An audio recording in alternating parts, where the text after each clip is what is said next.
page 362. It was feathers of this sort that Krelenko kept plucking from the dead rooster that the socialist revolutionaries had not taken measures to stop individual terrorist acts by their unemployed and languishing gunmen.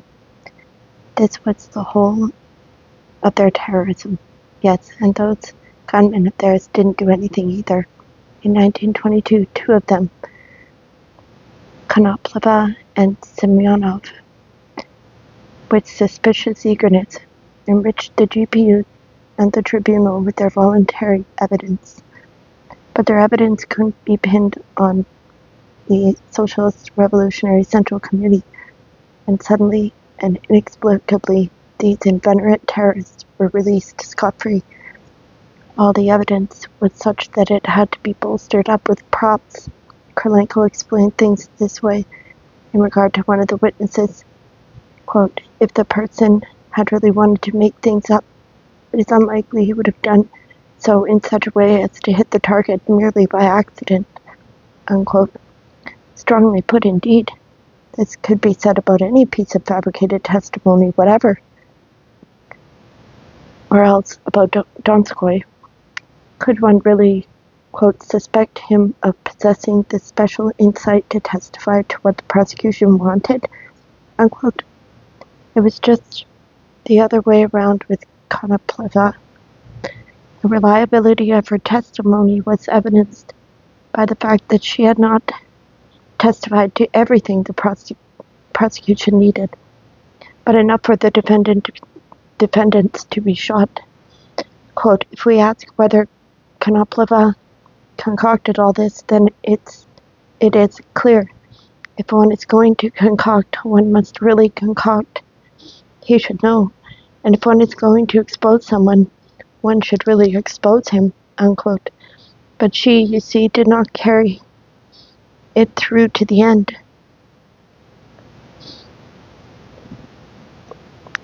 Then things are put still another way.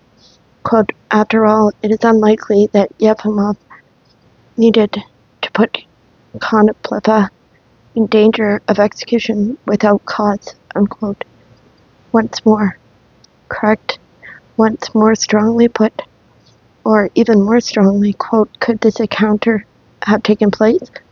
Such a possibility is not excluded.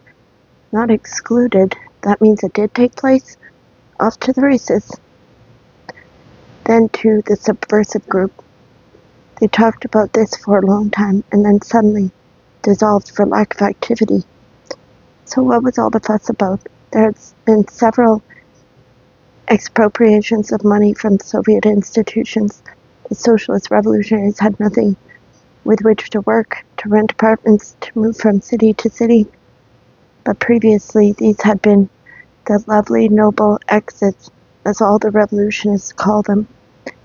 And now, in a Soviet court, they were, quote, robbery and concealment of stolen goods, unquote. Through the material adduced by the prosecution in this trial, the dull, unblinking yellow street lamps of the law throw light on the whole uncertain, wavering, deluded history of this pathetically garrulous, essentially lost, helpless, and even inactive party, which never was worthily led.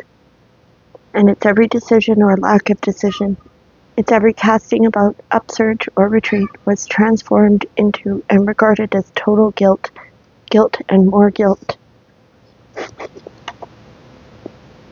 And if in September 1921, 10 months before the trial, the Socialist Revolutionary Committee, already sitting in the Butyrki, had written to the newly elected Central Committee that it did not agree to the overthrow of the Bolshevik dictatorship by any available means, but only through rallying the working masses and the dissemination of propaganda, all of which meant that even as they languished in prison, they did not agree to being liberated through either terrorism or conspiracy. Then that too was converted into their primary guilt. Aha, so that means that you did agree to this overthrow. And what if they were nevertheless not guilty of overthrowing the government? and not guilty of terrorism, and if they had hardly any expropriations at all, then if they had long since been forgiven for all the rest. Our favorite prosecutor pulled out his canonical weapon of last resort. Quote, ultimately, failure to denounce is a category of crime applying to all the defendants without exception, and it must be considered as having been proved, unquote. The Socialist Revolutionary Party was guilty of not having squealed on itself. Now there's something that couldn't miss. This represented a discovery that juridical thought had made in the new code. It was a paved highway along which they could keep driving grateful descendants into Siberia. And Krylenko burst out in a temper, quote, hardened eternal enemies, unquote. That's what the defendants are. In that case, it's quite clear, even without any trial, who has to be done with them. The code was still so new that Krylenko could not even remember the main counter-revolutionary articles by their numbers, but how he slashed about with those numbers, how profoundly he cited and interpreted them, just as if the blade of the guillotine had for decades hinged and dropped only on those articles. And especially new and important was the fact we did not draw the distinction between methods and means the old Tsar's code had drawn. Such distinctions had no influence either on the classification of the charges or on the penalties imposed. For us, intent and action were identical. A resolution had been passed. We would try them for that. And whether it was carried out or not had no essential significance. Whether a man whispered to his wife in bed that it would be a good thing to overthrow the Soviet government, or whether he engaged in propaganda during elections or threw a bomb, it was all one and the same, and the punishment was identical. And just as a foresighted painter proceeds from his first few briskly drawn angular strokes to create the whole desired portrait, so for us, the entire panorama of 37, 45, and 49 becomes clearer and more visible in the sketches of 1922. But no, one thing is missing. What's missing is the conduct of the defendants. They have not yet become trained sheep. They are still people. We have been told little, very little, but from that little we can understand a great deal. Sometimes, through carelessness, Krylenko cites what they said right at the trial. For example, the defendants Berg, quote, accused the Bolsheviks of responsibility for the deaths of January 5th, unquote, shooting down those who were demonstrating on behalf of the Constituent Assembly. And what Liberov said was even more direct, quote, I admit I was guilty of failing to work hard enough at overthrowing the Bolshevik government in 1918. Yevgeny Ratner adhered to the same line, and Berg also declared, quote, I consider myself guilty before the workers' Russia for having been unable to fight with all my strength against the so-called workers' and peasants' government. But I hope that my time has not yet gone, unquote. It has gone, darling, all gone. Of course, there is in all this an element of the ancient passion for the resounding phrase, but there is firmness too. The prosecutor argued, the accused are dangerous to Soviet Russia because they consider everything they did to have been a good thing.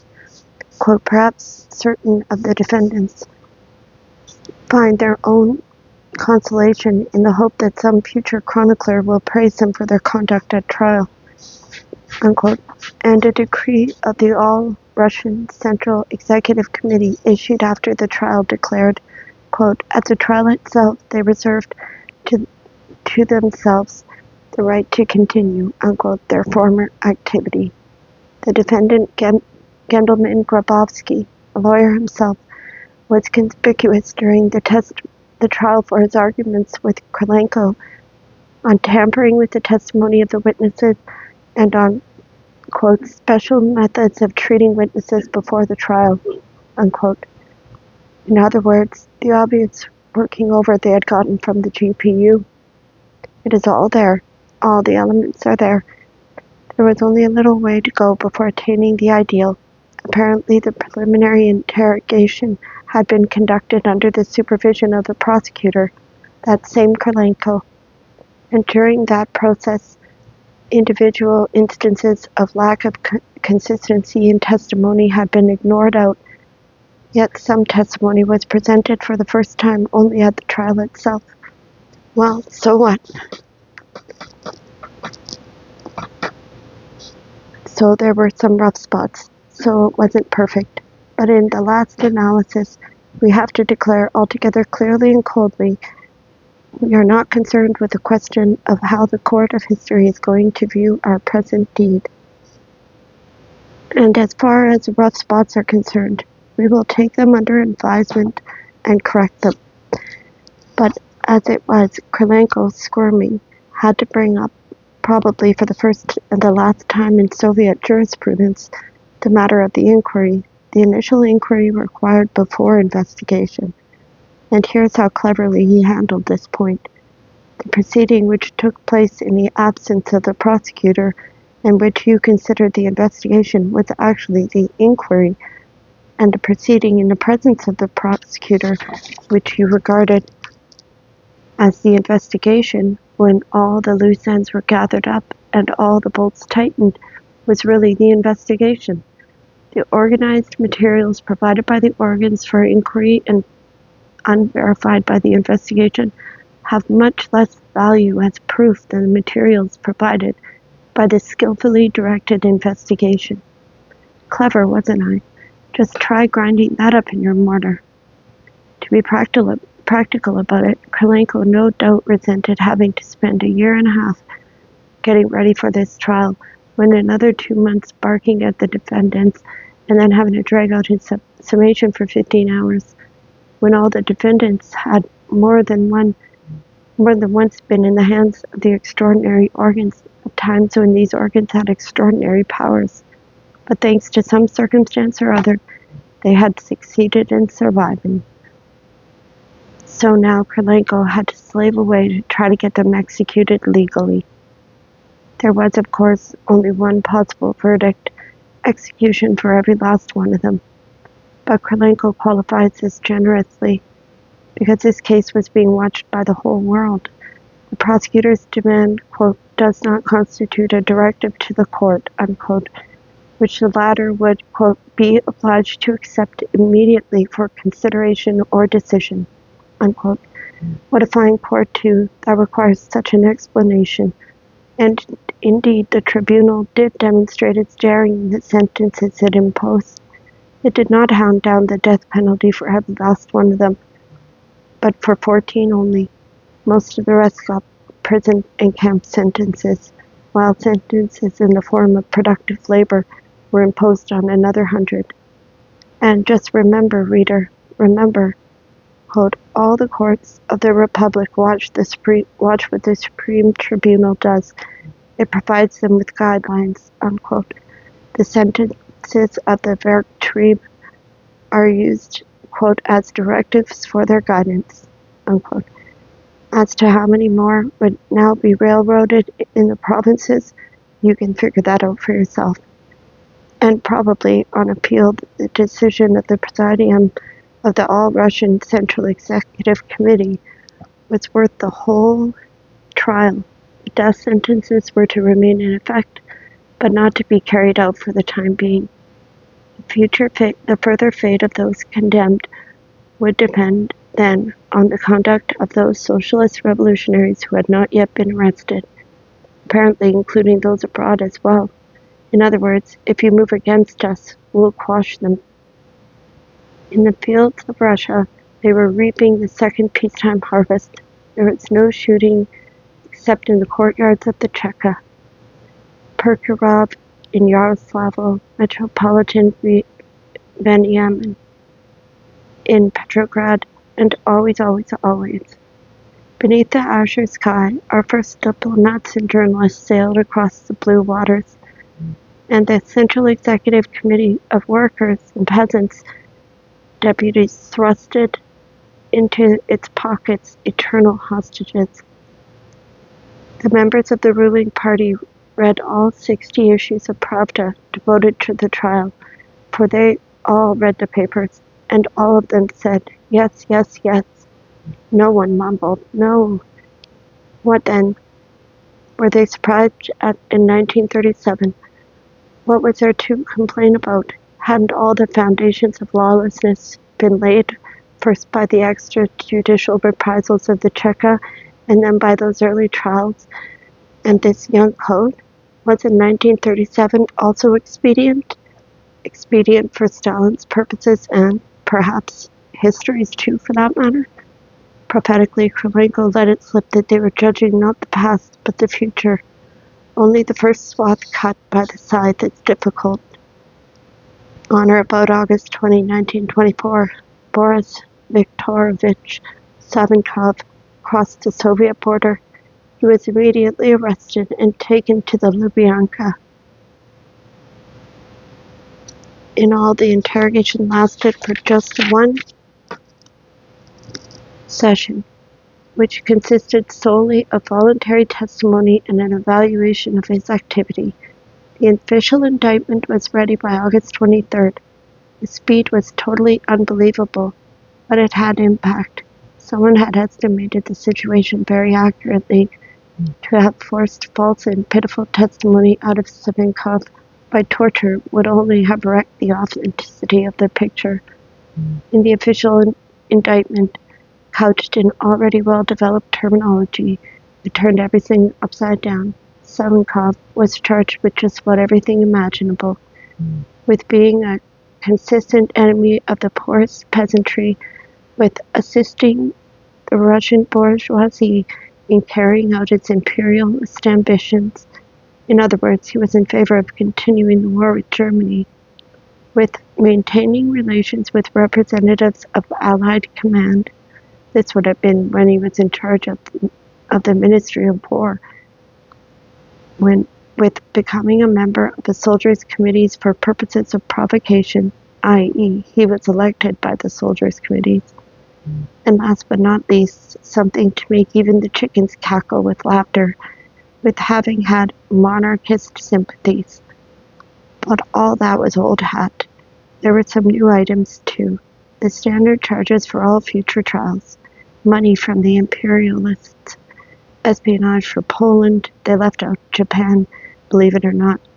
Yes, and he had also wanted to poison the Red Army with potassium cyanide, but for some reason he did not poison every one Red Army soldier. Even one.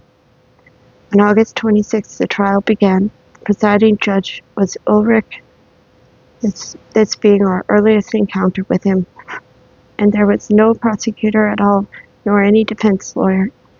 Savinkov was lackadaisical in defending himself, and he raised hardly an objection at all to the evidence. He conceived of this trial in a lyrical sense. It was his last encounter with Russia and his last opportunity to explain himself in public and to repent, not of these impotent sins, but of others. And that theme song fitted so well here and greatly confused the defendant. After all, we are all Russians together. You and we adds up to us. You love Russia beyond a doubt, and we respect your love. And do we not love Russia too? In fact, we are not at present the fortress and the glory of Russia, and you wanted to fight against us. Repent. But it was the sentence that was the most wonderful. Imposition of the death penalty is not required in the interests of preserving revolutionary law and order, and on the grounds that motives of vengeance should not influence the sense of justice of the proletarian masses, unquote. The death penalty was commuted to 10 years imprisonment. Now that was a sensation, and it confused many minds too. Did it mean a relaxation, a transformation? Ulrich even published in Pravda an apologetic explanation of why Savinkov had not been executed. You see how long the Soviet government has become in only 7 years? How strong? Why should it be afraid of some Salenkov or other? On the 20th anniversary of the revolution, it is going to get weaker, and don't be too harsh on us, because we are going to execute thousands.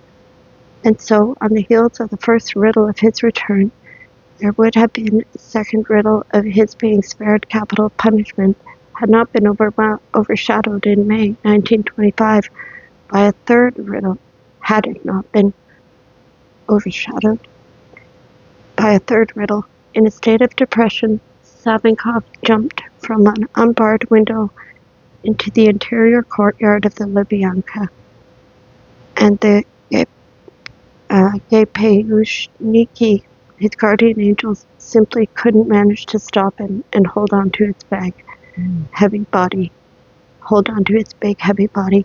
However, just in case, so there wouldn't be any scandal in the service, Savinkov left a suicide letter in which he explained logically and coherently why he was killing himself.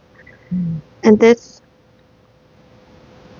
letter was so authentically phrased, so clearly written in Savinkov's style and vocabulary, that even Lev Borisovich and explained to everyone in Paris that no one except his father could have written it, and that he had ended his life because he realized his political bankruptcy. And all the major and most famous trials are still ahead of us.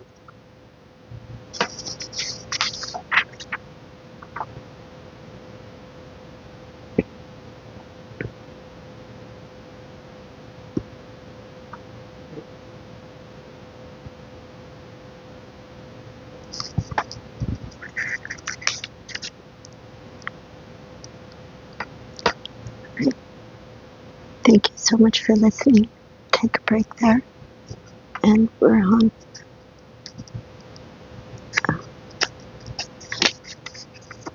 chapter 10 next. See you guys soon.